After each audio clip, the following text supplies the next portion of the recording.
I'm just short of an actual. I'm starting to go a bit late. What a car! What a magnificent, magnificent car. Hi all, Aid from Rev Monkey here. What's that noise? Oh, it was like an echo. That's all right, keep going. So here I am, Bellon Colville track day at Castle Combe, a circuit I've never been to before. Just about to go out for the first time. Let's see how it goes. I've got a little bit of fear instilled in me because rain is supposed to be due, but right now it's lovely. So I'll make the most of it and play it by ear if rain starts falling. My viewpoint is it's going to be too dangerous and I don't want to risk the car, and there's not a lot of runoff areas here. However, it'd be good to learn how the car handles in the wet. So what I might do is take it slowly and actually play with the car a bit on purpose to kind of get the back end out. So then I'll be learning how to handle it. Right, let's see how this goes with my son Jake now, acting as cameraman. I'll have the cameras in the car pointing at me while I'm screaming, and hopefully a camera behind where you'll see my driving mistakes. Hopefully you'll see an improvement. I'm just going to take it fairly easy. This car's too precious to me, and more important than that, Jake is even more precious to me. I wouldn't want to have an accident where he's in any way injured or brain damaged, because he's already struggling at the moment. Right, so let's go out there.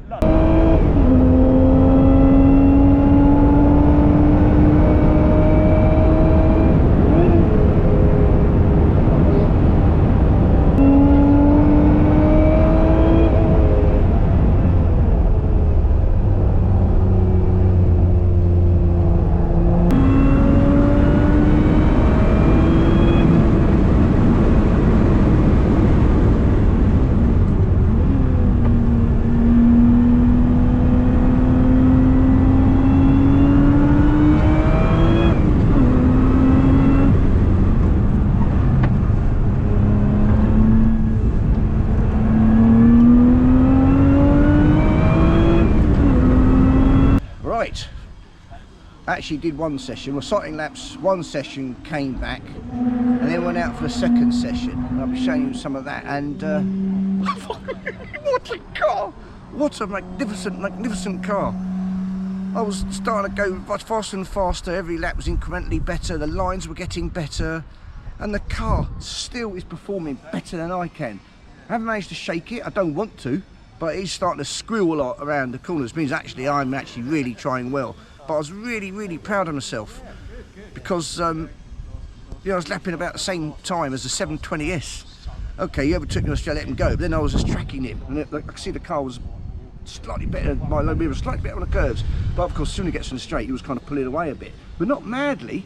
And towards that last lap I was really kind of almost tailing him exactly, albeit, you know, 200 yards back. All in all, I'm just thoroughly pleased, and the lines, this circuit is fantastic. You could keep some amazing speed, it's most perfect for a Lotus. I mean, yes, I'd love another 100, 200 horsepower, but I don't think it really makes that much difference, because you still brake, you go around this bend so well and you accelerate. The car just seems perfect for it. Oh, I'm just so pleased that first of all I haven't crashed it, nobody's got hurt, and thirdly that I'm thoroughly enjoying it and getting better and better. And finding out more about the car, finding out how brilliant this car is. It's just beyond my expectations. I think I've told you before how this car, since I've got it, just is getting better and better and better. It's got the exhaust doors, it's embedded in. I've done 4,000 miles. It's got 50% better. It just sounds miles better, louder, more gravelly, growly, terrific at the high end. The car is really comfortable. I haven't got back issues whatsoever, I've got neck issues. Still got a little bit issue holding the steering wheel, that thickness of the steering wheel, or the depth of it. It can upset my hands, but if I remember to kind of just relax a bit, don't grip it so hard, then it's fine. So the seat's brilliant, steering wheel's still a bit dodged, but it feels lovely with that Alcantara. We'll say about the car. Obviously fuel consumption's not bad relative to the other cars that I've got, but going here today, of course, it's going noticeably going down after a refill. But the weather's holding out as well at Castle Combe, that's really good. So I was worried about, Cayman's coming now. There it is. That's a Cayman R. I don't know if that means it's it's meant for the track. I think it does, but I don't know where that stands in the Cayman S, Cayman GS, Cayman GE4 hierarchy.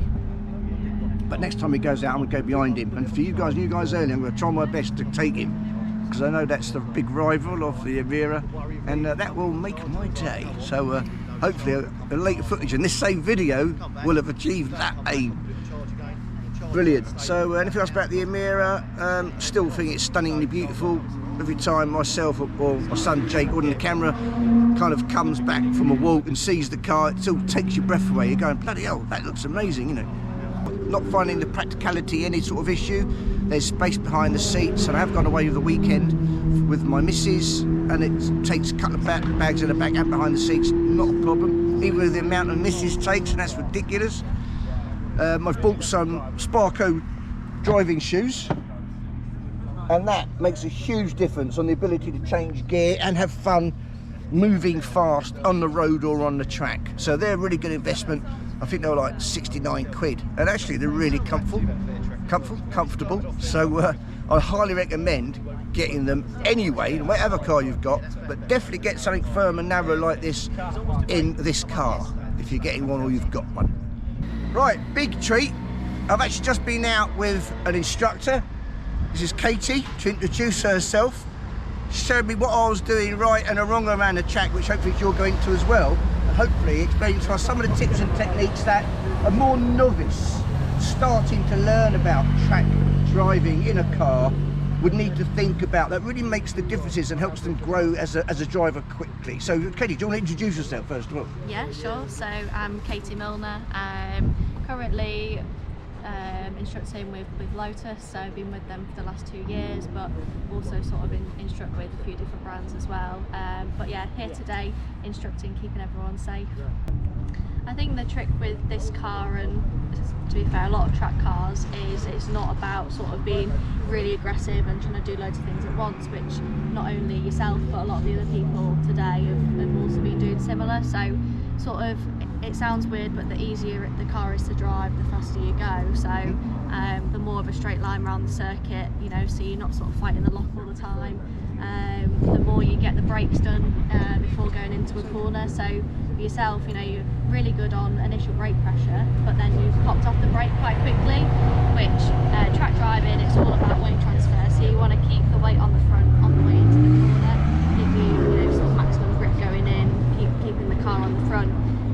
When you sort of popped off the brake a few times, it basically levelled the car back out and didn't give you as much. Yeah, so front goes light, so it can go straight forward, which is called understeer. Yeah. So just come off the brake, just softer, so progressively basically, rather than just going right. I've braked in nicely and then just pulled right off the brake.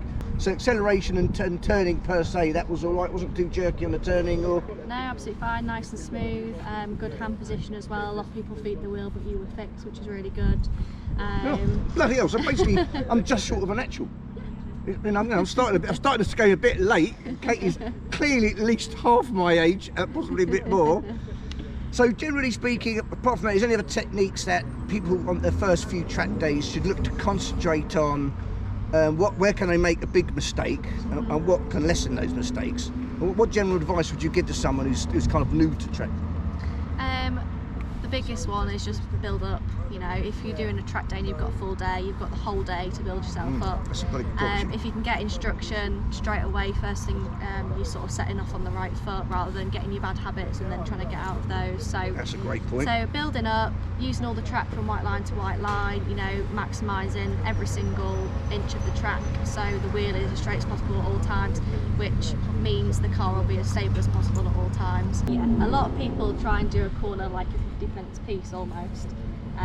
But you know, when you were driving, you were nice and smooth on the wheel, but a lot of people sort of do it in stages, and you want to just make it one. Yeah, that might be a lack of confidence, thinking they've got to keep readjusting it.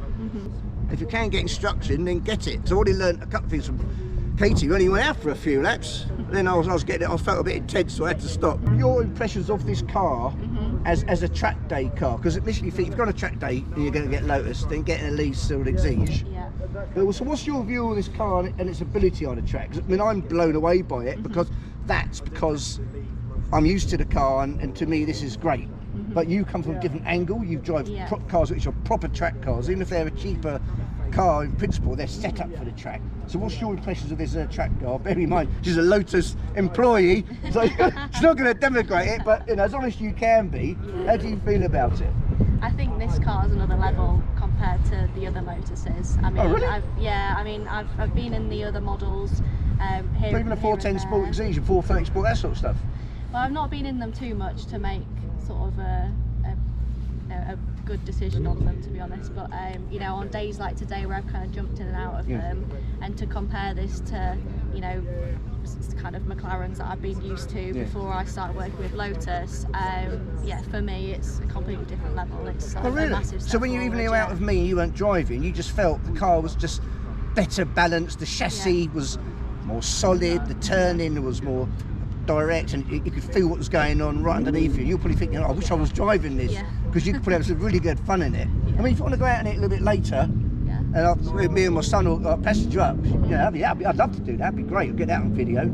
If you want to do that. We can do, yeah, okay, so do that. So coming up shortly, Katie's going to show me how to drive the car, and I'll compare the times later.